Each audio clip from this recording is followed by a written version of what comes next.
A P-51 cost $51,000 in 1945, or about $675,000 today. The Enforcer would probably have cost around $1 million. The A-10 Warthog cost almost $19 million apiece. Nonetheless, a modernized Mustang was a curious choice.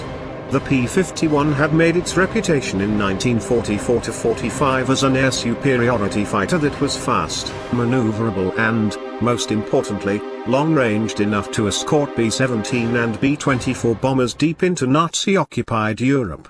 But with its lighter frame and liquid-cooled engine that would seize up if hit, it was not the ideal ground attack aircraft. That honor was reserved for the heavier, clunkier but remarkably tough P-47 Thunderbolt. Unfortunately, the Air Force junked the Thunderbolt after World War II, which meant the more fragile Mustangs were used for ground attack in Korea, and took heavy losses in the process. Re-engined with the Lycoming T-55, which powered the CH-47 helicopter, as well as an ejection seat and other upgrades, the PA-48 may have looked like a Mustang, but most of its components were new. It had a maximum speed of 345 miles per hour, almost 100 miles per hour slower than P-51. Then again, it would have been strafing Viet Cong, not dogfighting Messerschmitts over Berlin. While the P-51 had a bomb load of 1,000 pounds, the PA-48 could carry a respectable 6,000 pounds of bombs or rockets, which is more than some modern fighter jets carry. Incredibly, through the 1970s, Lindsay and Piper pitched the Enforcer not just as a coin aircraft, but also as America's primary ground attack plane. That role happens to be fulfilled by the A-10. It's one thing to offer a prop job for a niche role like Bush Wars, but quite another to suggest it should replace a jet as a primary ground attack aircraft. Not surprisingly, the Air Force said no thanks. But Lindsay, who had been a newspaper publisher, persistently lobbied Congress until the Air Force awarded Piper an $11.9 million contract in 1981 to build two prototype PA-48s for evaluation. War is Boring's Joseph Trevithick obtained a copy of the Air Force test report through the Freedom of Information Act.